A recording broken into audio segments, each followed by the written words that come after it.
Every few months, when our school decides that they want to, we have an academic award ceremony where my principal gives a speech.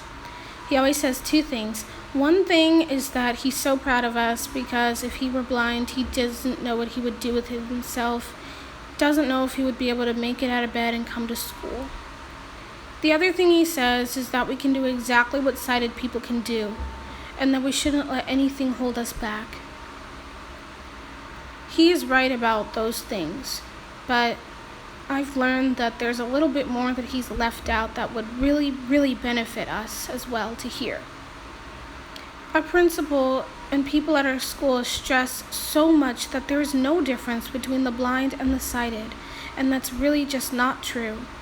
That is why being blind is considered a disability, or being visually impaired is considered a disability. It does make you disabled to do certain things in the same way. It does not mean that you cannot do something, but your way is probably going to take a lot longer and look different. One good thing and bad thing about going to a school for the blind is that you see a lot of the same things. You never have to feel alone or out of place. But that all changed when I started the Lemoyne program. This is my second week, and already I see a huge difference in the way I travel versus my visually impaired friends, and they don't even have 20/20 vision. The least amount of sight they have is maybe light perception or the ability to see shadows, but even that changes the way that they walk and how fast they're able to map out a new area. Every other time I did a program, the completely blind kids always needed a little extra help, because when we walked, we had to pay attention to everything. It was arcane in our mind, and it was up to us to remember it and keep all of that information straight. If you confused it, you could end up going the wrong way, and it was a lot of pressure. But the sighted kids, they had stuff to look for. That tree, that sign, that weird shaped thing. They had things to look for. They had more stimuli, they got more information from the environment, and it wasn't their fault. It's just that they had one extra advantage that we did not have as completely blind children. We had our sense of hearing. The campus that we're on is under construction, so I may know where I'm going, but when there's a lot of sounds going on because they're hammering and sawing and drilling, I get disoriented. Sometimes I'm trying to listen for the air conditioner to pass by me so that I know I'm going in the right direction, but with all the construction, I can't hear it. Sometimes, since I'm not good at walking straight, I can veer slightly to the left or right. A sighted person would be able to look and get back on track, but I start to freak out because I think I'm lost, and other blind people may think that they're lost when all they've done is gone a little bit too far to the left or the right. Especially on routes where there are no grass lines or brick walls or anything for you to trail with your cane, and it's just you in an open space, and walking straight is the only way to get to that next point correctly. It's a lot of pressure. I wish that when my principal was up there, he would have said there's a gap in the way that you all do things. I wish he would have said that just because blind people don't get it right away, it doesn't mean that they're doing it wrong. He stressed it so much that we could do anything we wanted to, and that we could do it just as well, if not better, that when I started to have trouble at this program, I felt that it was something I was doing wrong. I felt ashamed that I couldn't get the route as fast as everybody else. I felt that I wasn't even good at being a blind person because I wasn't mapping this route as I used to map all the others, and it was hard. I couldn't keep the building straight. I didn't know sometimes whether we were supposed to go upstairs or downstairs. Yesterday I was trying to go to the bathroom and I went right instead of left. And it's taking me a little bit longer than the friends I have that can see. I'm the only one here who has absolutely no visual cues to go off of, and that makes a huge difference in how I travel. And I never realized that before, because this is the first time I've been put in a situation where I've had to travel, and I'm the only one who can't see. I need different things. I need things to help me go straight. I need grass lines. I need auditorial cues. I need to concentrate.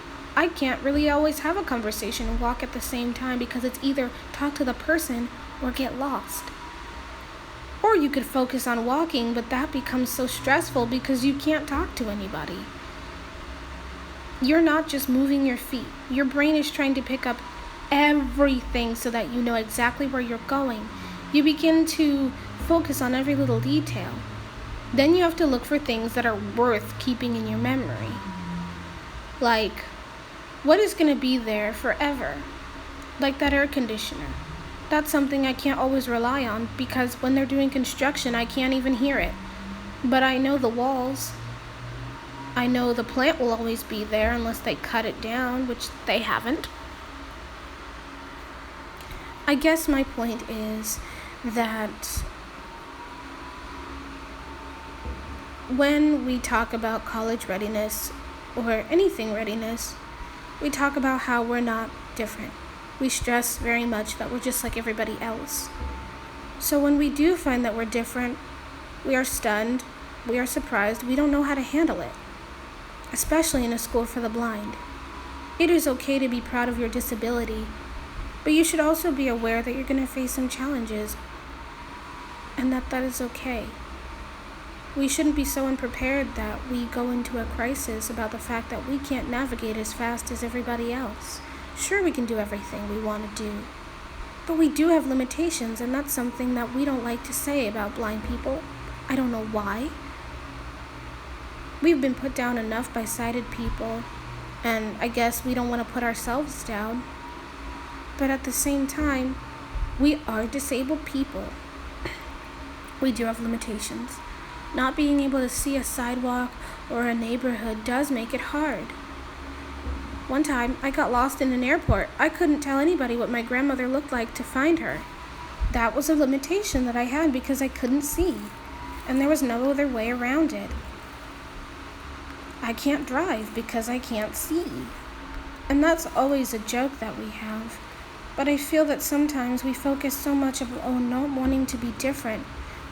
We pride ourselves on being able to make sighted friends and do normal things. And we forget what makes us special about being disabled, what talents or what struggles we face because we're blind. Never, never, never had I seen such a difference in the way that I traveled until I was put in a position where I was the only one who was doing it. I was the only one looking for grass lines and walls. I was the only one stopping and pausing to orient myself because that's what I was taught, and it's not wrong. But it's so different doing it on your own. It's so different to have the whole group rush ahead of you because they can see where they're going and they know what they're doing. They walk with confidence. They're not scared to walk in open spaces.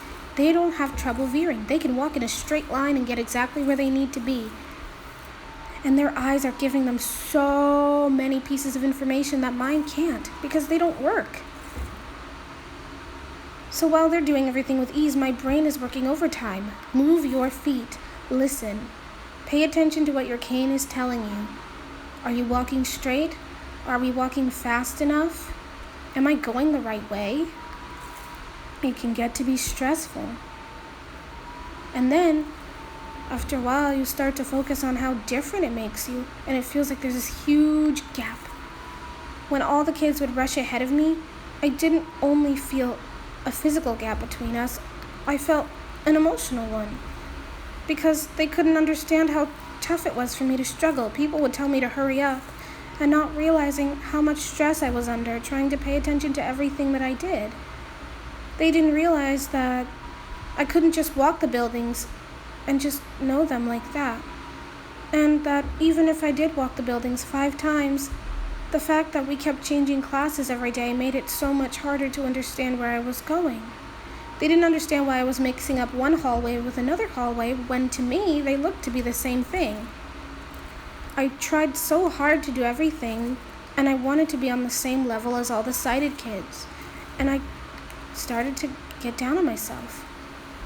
If I can do everything that a sighted person can, why wasn't I able to navigate this building in a timely manner? Why was I late to my classes? Why did I have to leave 20 minutes early? Why was I struggling so much? Was something wrong with me? Was it me? It wasn't me. It was my disability. It was my disability being stretched to its limit. And I needed to take a step back and accept that. I am a human being who is blind, and I can't do everything that a sighted person can do. That's what it means to be blind. That's what it means to be visually impaired. We always think about it in the sense we can't read print, we can't drive. But we also can't learn a space as quickly. We also can't bravely walk down a hall. We also can't not have the fear of falling down a flight of stairs when we don't expect stairs to be coming. We can't just walk into a new room, look around, and know exactly who's in there. We do have to do things differently. And I think that's something that we should keep in mind when we can't do things as fast as our sighted friends. It's not us, it's our disability. So much energy is put into, I don't have a disability, I'm like everybody else. But sometimes embracing your disability is the least stressful thing that you can do. Trying to make yourself like a sighted person is impossible because you're not. So why do we put so much time into telling ourselves we can do anything a sighted person can? Why don't we just embrace the fact that we're blind and some things are going to be difficult for us? It would certainly be a lot less stressful when we couldn't do what a sighted person did. We wouldn't feel like failures. I've heard this speech from my principal so many times, and those were the words that were echoing in my head. We can do everything that a sighted person can do.